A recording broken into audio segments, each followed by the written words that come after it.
Bonjour à tous, j'espère que vous allez bien. Aujourd'hui, je présente la chaîne de comparatorbank.com qui est un site qui compare, analyse et synthétise les offres des différentes banques, néobanques et fintech pour que vous fassiez des économies sur vos frais bancaires. Aujourd'hui, on va parler fintech, solutions de paiement et malheureusement vous annoncer une triste nouvelle pour ceux qui ont choisi justement ce fameux établissement.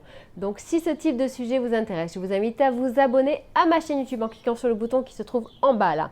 Je vous invite également à liker la vidéo, à la partager et surtout à laisser un commentaire et poser vos questions en dessous. Sachez également que entre la vidéo et vos questions qui sont en dessous, il y a un descriptif. Dans celui-ci, je mets un max d'informations et cette fois, donc, il y aura justement un lien vers les solutions dont je vais vous parler aujourd'hui et des informations en lien avec cette vidéo du jour. Arrêtons de faire planer le mystère, donc je voulais vous annoncer malheureusement la fermeture de Voltia.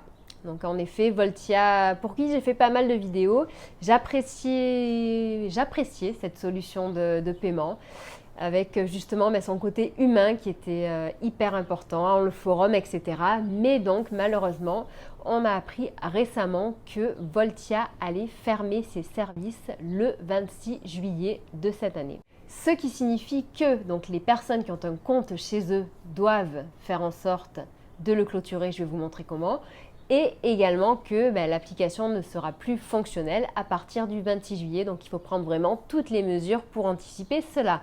Donc que faut-il faire ? Dans les actions à faire, donc il y en a 2 ou 3 principales. Donc la première, bien entendu, c'est de récupérer vos fonds, récupérer votre argent qui se trouve sur ce compte. L'autre élément à faire, c'est de faire en sorte de rediriger vos virements et vos prélèvements vers un autre compte, puisque celui-ci sera fermé bien entendu. Vous avez également la possibilité de clôturer votre compte de manière anticipée et voici la marche à suivre.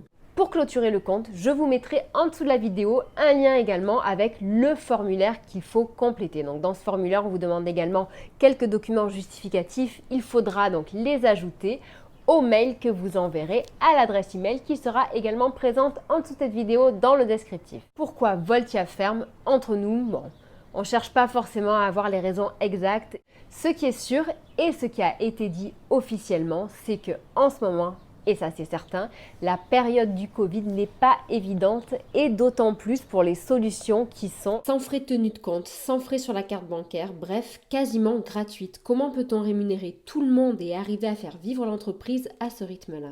L'autre question que beaucoup de personnes me posent est vers qui puis-je me tourner maintenant pour mettre mon argent? Eh bien donc il y a 2 options. Donc en effet, soit vous avez fait de Voltia votre compte principal et dans ce cas, je vous invite vraiment très vivement à ouvrir un compte dans une banque en ligne. Donc je vous mettrai un lien vers le classement des banques en ligne. Donc en sachant que je vous recommanderai généralement soit Boursorama, soit Monabank. De temps en temps, il y en a d'autres, mais vous le verrez.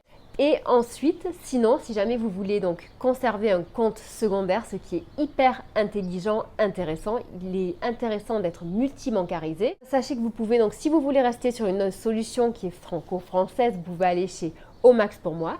Sinon, si jamais ça ne vous dérange pas d'aller dans une solution qui est étrangère et que dans ce cas, il faudra déclarer aux impôts lors de la déclaration des revenus, vous pouvez très bien aller chez N26 ou chez Vivid.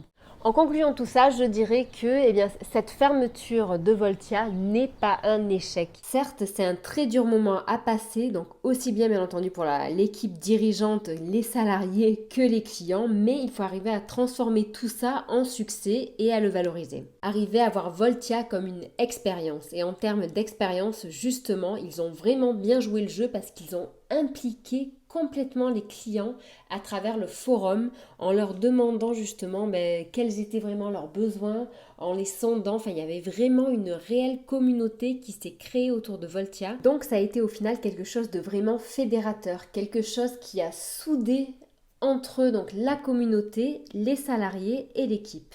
Et d'ailleurs, de tout ça va naître une nouvelle expérience puisque Voltia l'annonce d'ores et déjà. Ils disent qu'ils vont lancer une nouvelle solution et d'ailleurs vous invite à rester en contact avec eux. Donc nous ce qu'on peut dire en tous les cas c'est qu'on a hâte d'en savoir un petit peu plus sur cette nouvelle solution qui sera proposée par l'équipe dirigeante de Voltia car on a vraiment aimé travailler avec eux et on a vraiment apprécié leur côté humain qu'on ne retrouve pas partout. Et ça, pour nous, c'est hyper important. Voilà. Je vous souhaite une très agréable journée. Je vous dis à très bientôt. Au revoir. J'en profite pour vous présenter les différents rendez-vous que nous avons tout au long de la semaine avec Comparateur Banque. Donc sur notre blog, nous publions une news, donc actualité, banque, fintech, argent, économie, tous les jours. Il faut savoir également que nous diffusons 3 à 4 vidéos par semaine sur cette chaîne YouTube. Le vendredi matin, c'est la revue de presse hebdo, donc banque et fintech, et tous les dimanches matins sur le site Comparateur Banque, il y a les 4 infos clés pour investir. Nous sommes présents sur Facebook, Twitter, LinkedIn, Instagram et bientôt Snapchat.